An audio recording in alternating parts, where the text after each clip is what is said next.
ಕಾವ್ಯ ಅವರು ಹಿಂಡು ಕೊಡು ಅಂತಾರಲ್ಲ ಅವಾಗ ಹಿಂಡು ಬೇಕಾ ಹಿಂಡು ಕೊಡ್ತೀನಿ, ಏನೇನೋ ಹಿಂಡು ಬಿಟ್ಟಿದ್ರೆ ಅಂತ ಇದನ್ನ ಹಿಂಡಕ್ಕಾಗಲ್ಲ, ಹಿಂಡ್ತೀನಿ ಅನ್ನೋದು ಸಖತ್ತು ಮಜವಾಗಿತ್ತು. ಆ್ಯಂಡ್ ಅದ್ರ ಜೊತೆಗೆ ಇದೆಲ್ಲ ಹಂಗೆ ಮನೆ ಮಂದಿ ಎಲ್ಲ ಕಚ್ಚಾಡ್ಬೇಕಾದ್ರೆ ಹಂಗೆ ಅಶ್ವಿನಿ ಮೇಡಮ್ ಅವ್ರು ಬರ್ತಾರೆ, ಅವ್ರ ಕಾಲ್ ಮೇಲೆ ಕಾಲ್ ಹಾಕೊಂಡು ಕೂತ್ಕೊಂಡು ಎಲ್ಲರಿಗೂ ನಿಮ್ಮಿಂದ ನಮಗೆ 3 ದಿನದಿಂದ ಊಟ ಎಲ್ಲ ನೀವು ಮಾಡಿರೋ ತಪ್ಪಿಗೆ, ಆಮೇಲೆ ಫಸ್ಟ್ ಆಫ್ ಆಲ್ ನೀವು ಯಾರು ಹೈ ಪಿಚ್ಚಲ್ಲಿ ಕಿರ್ಚಬಾರ್ದು, ನೀವೆಲ್ಲರೂ ಸೇವಕರು ಸ್ವಲ್ಪ ವಾಲ್ಯೂಮ್ನ ಡೌನ್ ಮಾಡ್ಕೊಳ್ಳಿ ಅಂತ ಹೇಳ್ತಾರಲ್ಲ, ಅದು ಸ್ವಲ್ಪ ಸೇವಕರಿಗೆ ಚುರುಕ್ ಅಂದಿರುತ್ತೆ, ಸ್ವಲ್ಪ ಅವ್ರಿಗೆ ಈ ಥರ ಎಲ್ಲ ಮಾತಾಡ್ತಾ ಇದ್ರಲ್ಲ ಅಂತ ಅನ್ಸಿರುತ್ತೆ, ಅಲ್ಲಿಂದ ಸ್ಟಾರ್ಟ್ ಆಗುತ್ತೆ. ಆ್ಯಂಡ್ ಅದೇ ಟೈಮಲ್ಲಿ ಕಾವ್ಯ ಅವರು ಆ ಕಡೆ ಈ ಕಡೆ ನೋಡ್ಕೊಂಡು ಕೇಳಿಸ್ಕೊತಾ ಇರ್ತಾರೆ. ಬಟ್ ಅಶ್ವಿನಿ ಗೌಡ ಅವ್ರಿಗೆ ಮೊದಲಿಂದನೂ ಗಿಲ್ಲಿ ನಟ ಆ್ಯಂಡ್ ಕಾವ್ಯ ಅವ್ರ ಮೇಲೆ ಒಂದು ಇದ್ದೇ ಇರುತ್ತೆ, ಒಂದು ಕಣ್ಣು, ಸಪ್ರೇಟ್ ಒಂದು ಕಣ್ಣು. ಇದನ್ನು ಹೇಳ್ತಾನೆ, ಕಾವ್ಯ ನೀನು ಹಿಂಗೆಲ್ಲ ನೋಡಿದ್ರೆ ನಾನು ಮಾತಾಡಲ್ಲ, ನಾನು ಸೈಲೆಂಟ್ ಆಗಿಬಿಡ್ತೀನಿ ಅಂತಾರೆ. ಹಿಂಗೆ ಹೋಗ್ತಾ ಇರ್ಬೇಕಾದ್ರೇನೆ ನನ್ನನ್ನು ನೋಡು, ನನ್ನ ಕಣ್ಣಲ್ಲೇ ನೋಡು, ಕಣ್ಣಲ್ಲಿ ಕಣ್ಣಿಟ್ಟು ನೋಡು, ಮಾತಾಡ್ಬೇಕಾದ್ರೆ ಕೇಳಿಸ್ಕೊ, ಇಲ್ಲೇ ನೋಡು, ನನ್ನನ್ನೇ ನೋಡು ಅಂತೇಳೋ ಪಂಚ್ ಇದೆಯಲ್ಲ, ಅದು ಸಕ್ಕತ್ತಾಗಿತ್ತು. ಆಯ್ತು ಬಿಡಿ ನಾವು ರೂಮ್ಗೆ ಹೋಗಿ ಕೇಳಿಸ್ಕೊತೀವಿ ಬಿಡಿ, ನಾವು ರೂಮಲ್ಲೇ ಕೂತ್ಕೊಂಡು ಕೇಳಿಸ್ಕೊತೀವಿ ಬಿಡಿ ಅಂತಂದ್ರು. ಇದನ್ನು ಹೇಳಿದ first of all Ashwini Gowda ಅವರು, ಹೌದು ಹಂಗಾರೆ ನೀವು ಇಲ್ಲಿ ಕೇಳಿಸ್ಕೊಳ್ಳೋದು ನೀವಿಬ್ರು ಒಂದೇ ಆದರೆ ನೀವಿಬ್ರು ಇಲ್ಲಿ ಕೂತ್ಕೊಬಿಡಿ, ರೂಮಲ್ಲಿ ಹೋಗಿ ಕೂತ್ಕೊಂಡು ಕೇಳಿಸ್ಕೊಳ್ಳಿ ಅಂತಂದ್ರು. ಅದಕ್ಕೆ ಗಿಲ್ಲಿ ನಟ ಅವ್ರ ಇನ್ಸ್ಟಂಟ್ ರಿಯಾಕ್ಷನ್, ಆಯ್ತು ಬಿಡಿ ನಾವು ರೂಮಲ್ಲೇ ಕೂತ್ಕೋತೀವಿ ಬಿಡಿ, ನಡಿ ಕಾವ್ಯ ಅಂತ ಕರೆದ್ರು. ಕಾವ್ಯ ಬೇಡ ಕೂತ್ಕೋಗಿಲ್ಲಿ ಇಲ್ಲಿ ತನಕ ಸಖತ್ತಾಗೋಯ್ತು, ಸೂಪರ್.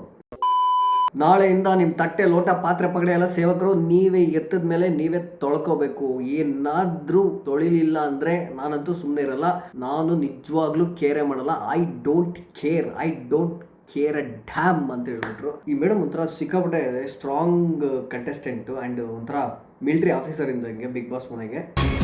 ಅಧಿಕಾರ ಇವ್ರ ಕೈಯಲ್ಲಿದೆ ಅಂತ ಇವ್ರು ಮಾತಾಡ್ತಾ ಇದ್ದಾರೆ. ಅಧಿಕಾರ ಮುಗಿದ ಮೇಲೆ ಏನಾಗುತ್ತೋ ದೇವರಿಗೆ ಗೊತ್ತು. ಮನೆ ಮಂದಿ ಎಲ್ಲ ಸೇವಕರೆಲ್ಲ ಕೂತ್ಕೊಂಡು ನನಗೊಂದು ಟೈಮ್ ಬರುತ್ತೆ ಅವಾಗ ನೋಡ್ಕೋತೀನಿ ಅಂತ ಎಲ್ಲರೂ ಮನ್ಸೊಳಗೆ ಅನ್ಕೊಂಡು ಸಮಾಧಾನ ಮಾಡ್ಕೊಂಡು ಸುಮ್ಮನಿರ್ತಾರೆ. ಬಟ್ ಇಲ್ಲಿ ತನಕ ಅಶ್ವಿನಿ ಗೌಡ ಅವರು ತಗೊಂಡಿದ್ದ ಕ್ಲಾಸು ನೆಕ್ಸ್ಟ್ ಲೆವೆಲ್. ಇವರಿಬ್ರು ಆಟಿಟ್ಯೂಡ್ ಕಡಿಮೆ ಆಗ್ತಲ್ಲ, ಇವರಿಬ್ರಿಗೆ ಏನಾದರೂ ಮಾಡಲೇಬೇಕು ಅಂತ ಎಲ್ಲ ಗ್ರೂಪ್ ಡಿಸ್ಕಷನ್ ಮಾಡಿ ಕ್ಲೀನಿಂಗ್ ಡಿಪಾರ್ಟ್ಮೆಂಟ್ ಚೇಂಜ್ ಮಾಡಿ, ಕ್ಲೀನಿಂಗ್ ಡಿಪಾರ್ಟ್ಮೆಂಟ್ ಸಮಥಿಂಗ್ ಏನೋ ಕೊಟ್ಟಿದ್ರು ಅವ್ರಿಗೆ, ಅಲ್ಲಿಂದ ಕಿತ್ತಾಕ್ಬಿಟ್ಟು ತಗೊಂಡು ಹೋಗಿ ಟಾಯ್ಲೆಟ್ ಕ್ಲೀನ್ ಮಾಡೋದಕ್ಕೆ ಆಗ್ತಿದ್ರು ಡಿಸ್ಕಷನ್ ಮಾಡಿ. ಇಲ್ಲಿ ಸ್ಟಾರ್ಟ್ ಆಯಿತು ಮಜಾ. ಅಶ್ವಿನಿ ಮೇಡಮ್ ಅವರು ಅಲ್ಲೇ ಹೋಗಿ ನಿಂತ್ಕೋತಾರೆ ಟಾಯ್ಲೆಟ್ ಕ್ಲೀನ್ ಮಾಡಬೇಕಾದ್ರೆ, ನಾನು ಮಜಾ ತಗೊಳ್ಳೋಣ, ಇವ್ರ ಹತ್ರ ಕ್ಲೀನ್ ಮಾಡೋದು ನೋಡಿ ನಾನು ಮಜಾ ತಗೊಳ್ಳೋಣ ಅಂತ ಅವ್ರು ಹೋಗ್ತಾರೆ. ಆದರೆ ಅಲ್ಲಿ ಟ್ವಿಸ್ಟ್ ಆಗೋದೇನು ಅಂದರೆ, ಅಶ್ವಿನಿ ಮೇಡಮ್ಗೇನೆ ಇವ್ರು ಕೆಲಸ ಮಾಡ್ತಾ ಉರ್ಸ್ಕೊಂಡು ಮಜಾ ತಗೊಂಡು ಇವ್ರು ಎಂಜಾಯ್ ಮಾಡ್ತಾರೆ. ಯಾರು? ಗಿಲ್ಲಿ ನಟ ಆ್ಯಂಡ್ ಕಾವ್ಯ ಅವರು. ಈ ಎಪಿಸೋಡಲ್ಲಿ ಈ ಸೀಕ್ವೆನ್ಸ್ ಇದೆಯಲ್ಲ, ಇದು ನೆಕ್ಸ್ಟ್ ಲೆವೆಲ್ ಸಖತ್ತು. ನನ್ನ ನೀನು ಗೆಲ್ಲಲಾರೆ ಪೇಪರ್ನ ಹಾಳು ಮಾಡಕ್ಕಲ್ಲಿಟ್ಟಿಲ್ಲ, ಕೆಲಸ ಮಾಡಿ ಅಲ್ಲಿ ಮಜಾ ಕೊಡುವಂಥ ಎಪಿಸೋಡು. ನಿಮ್ಮ ಒಪಿನಿಯನ್ ಏನು? ನಿಮಗೂ ಇಷ್ಟ ಆಯ್ತಾ? ನೀವು ಎಂಜಾಯ್ ಮಾಡಿದ್ರ? ಕಮೆಂಟ್ ಸೆಕ್ಷನಲ್ಲಿ ಕಮೆಂಟ್ ಮಾಡಿ. ನನಗೆ ಸಿಕ್ಕಾಪಟ್ಟೆ ಪಂಚ್ ಕೊಟ್ಟಿದ್ದು ಸೀನ್ ಯಾವುದು ಅಂದರೆ, ಕಾವ್ಯ ಅವರು ಹಿಂಡು ಕೊಡು ಅಂತಾರಲ್ಲ ಅವಾಗ ಹಿಂಡು ಬೇಕಾ ಹಿಂಡು ಕೊಡ್ತೀನಿ, ಏನೇನೋ ಹಿಂಡು ಬಿಟ್ಟಿದ್ರೆ ಅಂತ ಇದನ್ನ ಹಿಂಡಕ್ಕಾಗಲ್ಲ, ಹಿಂಡ್ತೀನಿ ಅನ್ನೋದು ಸಖತ್ತು ಮಜವಾಗಿತ್ತು. ಆ್ಯಂಡ್ ಅದ್ರ ಜೊತೆಗೆ ನಾವಿಬ್ಬರೇ ನಿದ್ದೆಗೆಡಬೇಕು ಅಂದ್ಕೊಂಡು ನಮ್ಮ ಜೊತೆ ಇನ್ನೊಬ್ರು ನಮ್ಮ ಜೊತೆ ಬೇರೆಯವರು ನಿದ್ದೆಗೆಡಂಗೆ ಆಯ್ತಲ್ಲ ಅಂತ ಕಾವ್ಯ ಅವ್ರು ಹೇಳ್ಕೊಂಡು ಹೋಗೋದಕ್ಕೂ, ಆ್ಯಂಡ್ ಅದಕ್ಕೆ ನಿದ್ದೆಗೆಡ್ಲಿ ವಾಚ್ಮ್ಯಾನ್ ಥರ ಇಲ್ಲೇ ನಿಂತ್ಕೋಬೇಕು ಕಾಯ್ಕೊಂಡು ಅಂತ ಹೇಳೋದು ಆ ಪಂಚೆ ಆಗಿರಲಿ ನೆಕ್ಸ್ಟ್ ಲೆವೆಲ್. ಈ ಕಡೆ ಅವರು ರಿವೆಂಜ್ ತಗೋತಾ ಇರೋದು ಒಂಥರ ಚೆನ್ನಾಗಿದೆ ಅವ್ರ ಪಾಯಿಂಟ್ ಆಫ್ ವ್ಯೂನಲ್ಲಿ, ಈ ಕಡೆ ಇವ್ರು ರಿವೆಂಜ್ ತಗೋತಾ ಇರೋದು ಇವ್ರ ಪಾಯಿಂಟ್ ಆಫ್ ವ್ಯೂನಲ್ಲಿ ಕರೆಕ್ಟ್ ಆಗಿದೆ. ಬಟ್ ಇದೆಲ್ಲ ಎಷ್ಟರ ಮಟ್ಟಿಗೆ ಸರಿ ಎಷ್ಟರ ಮಟ್ಟಿಗೆ ತಪ್ಪು ಅನ್ನೋದನ್ನ ವೀಕೆಂಡಲ್ಲಿ ಶನಿವಾರ ವಾರದ ಕತೆ ಕಿಚ್ಚನ ಜೊತೆಯಲ್ಲಿ ಸುದೀಪ್ ಸರ್ ಬಂದಾಗ ಅಲ್ಲಿ ಡಿಸ್ಕಷನ್ ಆಗುತ್ತಲ್ಲ, ಅದು ಇನ್ನೂ ಸೂಪರ್ ಆಗಿರುತ್ತೆ. ಇದೆಲ್ಲ ಓಕೆ, ಎಂಟರ್ಟೈನಿಂಗ್ ಮೈಂಡ್ಸೆಟ್ಟಲ್ಲಿ ನೋಡಿದ್ರೆ ಇದೆಲ್ಲ ಓಕೆ. ಬಟ್ ಗಮನಿಸಬೇಕಾಗಿರೋದು ತುಂಬ ವಿಚಾರಗಳಿರುತ್ತೆ, ವ್ಯಕ್ತಿತ್ವಗಳು ಅಥವಾ ಮಾತುಗಳಾಗಲಿ. ಅದು ವಾರದ ಕತೆ ಕಿಚ್ಚನ ಜೊತೆಯಲ್ಲಿ ಸುದೀಪ್ ಸರ್ ಬಂದಾಗ ಈ ಒಂದು ಸಿಚುವೇಶನ್ನ ಅವ್ರು ಹೆಂಗೆ ಅನಲೈಸ್ ಮಾಡಿ ಹೆಂಗೆ ರಿಯಾಕ್ಟ್ ಮಾಡ್ತಾರೆ ಅನ್ನೋದು ನನಗೂ ಒಂದು ಕ್ಯೂರಿಯಾಸಿಟಿ ಇದೆ. ಅದನ್ನು ಅವತ್ತು ತಿಳ್ಕೊಳ್ಳೋಣ. ನೆಕ್ಸ್ಟ್ ಇದರಲ್ಲಿ ಇನ್ನೂ ಏನೇನಾಯಿತು ಅನ್ನೋದನ್ನು ಮಜವಾಗಿ ನಾವು ಮಾತಾಡಿಕೊಂಡು ರಿವ್ಯೂ ಮಾಡ್ತಾ ಮುಂದಕ್ಕೆ ಹೋಗೋಣ. ಟವಲ್ ಎಸ್ದಾಗ ಮಜವಾಗಿದ್ದೇನು ಅಂದರೆ, ಟವಲ್ ಆಚೆ ಬಿಸಾಕಿ ಅಂತ ಹೇಳಿದ್ರು. ಟವಲ್ ಆಚೆ ಬಿಸಾಕಿದ್ಮೇಲೆ ಇಲ್ಲಿ ಯಾಕೆ ಬಿಸಾಕಿದ್ರೆ ಅದು ಇದು ಮಾತುಕತೆ ಆಯಿತು. ಸಾರಿ ಕೇಳ್ಬಿಟ್ಟು ಎಕ್ಸಿಟ್ ಆಗಬೇಕಾದ್ರೆ ಕಾವ್ಯ ಮತ್ತು ಗಿಲ್ಲಿ ಅವರು, ಕಾವ್ಯ ಸಾರಿ ಕೇಳ್ಬಿಟ್ಟು ಸಾರಿ ಮಾತೆ ನಮಗೆ ಬುದ್ಧಿ ಇಲ್ಲ ಅಂದ್ಬಿಟ್ಟು ಹೇಳ್ಬಿಟ್ಟು ಹೋದ್ರು. ಅವ್ರು ಇವ್ರು ಇದ್ಕೊಂಡು ಅಶ್ವಿನಿ ಅವರು, ನೀವು ದಡ್ರಲ್ಲ ಅತಿ ಬುದ್ಧಿವಂತರು ಅಂತ ಹೇಳಿದ್ರು. That's fine. ಅದಾದಮೇಲೆ ಗಿಲ್ಲಿ ಅವ್ರು ಹೇಳ್ತಾರಲ್ಲ ಕೌಂಟರ್, ಅದು ನೆಕ್ಸ್ಟ್ ಲೆವೆಲ್. ತಪ್ಪಾಯ್ತು ಫಸ್ಟ್ ಫ್ಲೋರ್ ರಾಜಮಾತೆ ಅನ್ನೋ ಶಾರ್ಟ್ ಇದೆಯಲ್ಲ, ನೆಕ್ಸ್ಟ್ ಲೆವೆಲ್ ಆ ಡೈಲಾಗು. ಅವ್ರಿಗೆ ಸಿಕ್ಕಾಬಿಟ್ಟೆ ಅಶ್ವಿನಿ ಮೇಡಮ್ ಅವ್ರಿಗೆ ಎಲ್ಲೋ ಒಂದು ಕಡೆ ಬರ್ನ್ ಆಗಿರುತ್ತೆ. ಆ್ಯಂಡ್ ಆ ಪಂಚು ಸಖತ್ತಾಗಿತ್ತು. ಅದಕ್ಕೆ ಅಶ್ವಿನಿ ಮೇಡಮ್ ಅವರು ನೆಕ್ಸ್ಟ್ ಏನು ಮಾಡ್ತಾರೆ, 1 hour ಲೇಟಾಗಿ ಊಟ ಕೊಡಿ ಅವ್ರಿಗೆ, ಸಿಕ್ಕಾಬಟ್ಟೆ ಆ್ಯಟಿಟ್ಯೂಡ್ ತೋರಿಸ್ತಾ ಇದ್ದಾರೆ, ಇನ್ನೂ ಬಗ್ಗಿಲ್ಲ ಅವರು. 1 hour ಲೇಟಾಗಿ ಊಟ ಕೊಡಿ ಅಂತ ಹೇಳ್ತಾರೆ. ಮೇಡಮ್ ಯಾರವರು, ಸುದಿ ಅವರು ಮಂಜು ಭಾಷಿಣಿ ಅವರಿಗೆ ಕಿಚನ್ ಡಿಪಾರ್ಟ್ಮೆಂಟಲ್ಲಿ ನೀವೇ ಹೆಡ್ ಆಗಿರೋದ್ರಿಂದ ನೀವೇ ಮೇಸ್ತ್ರಿ ಅಂತ ಹೇಳ್ತಾರೆ.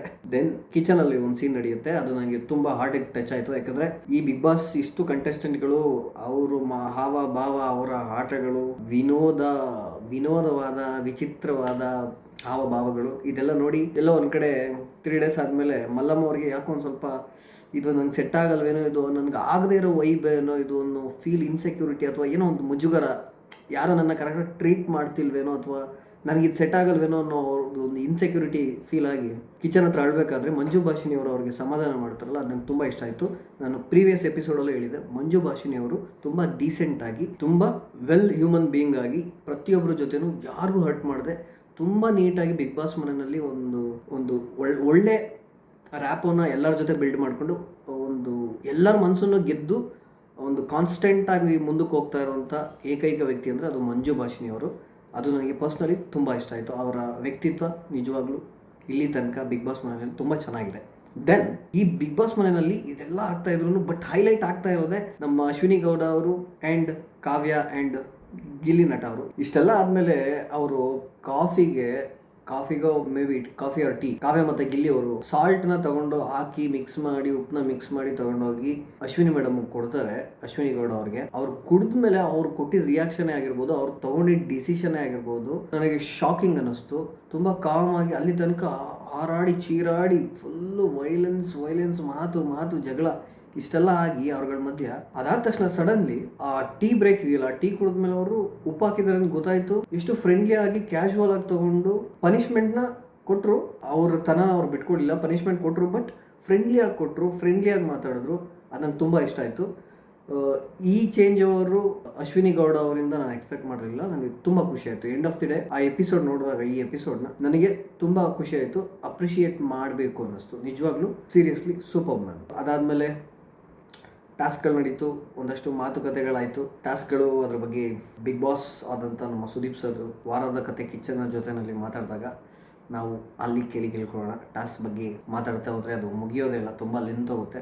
ನನಗೆ ಏನೇ ಇದ್ರು ಮನೇಲಿರೋ ವ್ಯಕ್ತಿಗಳು, ಅವ್ರ ಹಾವಭಾವ, ಅವ್ರು ಮಾತಾಡೋ ರೀತಿ, ಒಬ್ರಿಗೂ ಇನ್ನೊಬ್ರು ಯಾವ ರೀತಿ ಮರ್ಯಾದೆ ಕೊಡ್ತಾರೆ, ಒಬ್ರನ್ನೊಬ್ರು ಯಾಕೆ ಆ್ಯಟಿಟ್ಯೂಡಲ್ಲಿ ನೋಡ್ತಾರೆ, ಆ್ಯಟಿಟ್ಯೂಡ್ ತೋರಿಸ್ತಾರೆ ಜಾಸ್ತಿ ಒಬ್ಬೊಬ್ರಿಗೆ, ಇದ್ರ ಬಗ್ಗೆ ನೋಡೋದು, ಮಾತಾಡೋದು ಇದೊಂಥರ ಚೆಂದ. ನಮಗೂ ಏನೋ ಒಂದು ಕಲಿಯೋದಿರುತ್ತೆ, ಅಥವಾ ನಮಗೇನೋ ಒಂದು ಎಂಟರ್ಟೈನ್ಮೆಂಟ್ ಸಿಗುತ್ತೆ, ಅಥವಾ ನಾವು ಕೆಲವೊಂದು ಸ್ಟೇಜಲ್ಲಿ ಬುದ್ಧಿ ಕಲಿಯೋದಿರುತ್ತೆ. ಅವ್ರು ಏನು ಮಾತಾಡ್ತಾರೆ, ಹೆಂಗೆ ಹ್ಯಾಂಡಲ್ ಮಾಡ್ಬೋದು, ನಾವು ಕೆಲವೊಂದು ನೋಡಿ ಕಲಿಬೋದು. ಅದು ನನಗೆ ಈ ಎಪಿಸೋಡಲ್ಲಿ ಕೆಲವೊಂದು ಖುಷಿ ವಿಚಾರಗಳು ಇದೆ, ಕೆಲವೊಂದು ಒಳ್ಳೆ ಮೂಮೆಂಟ್ಸ್ಗಳು ಕೂಡ ಇದೆ. ನನಗೆ ಕ್ರಿಯೇಟ್ ಮಾಡಿದ್ರು ಅನ್ನಿಸ್ತು ಈ ಎಪಿಸೋಡಲ್ಲಿ ಎಲ್ಲರೂ. ಇದು ಓವರಾಲ್ ಆಗಿ ಒಂದು ಬಿಗ್ ಬಾಸ್ ಮನೆ, ಅದೊಂದು ಬರಬೇಕಾದ್ರೆ ಎಲ್ಲರೂ ಒಂಟೊಂಟಿಯಾಗಿ ಒಬ್ಬೊಬ್ಬರಾಗಿ ಬರ್ತಾರೆ.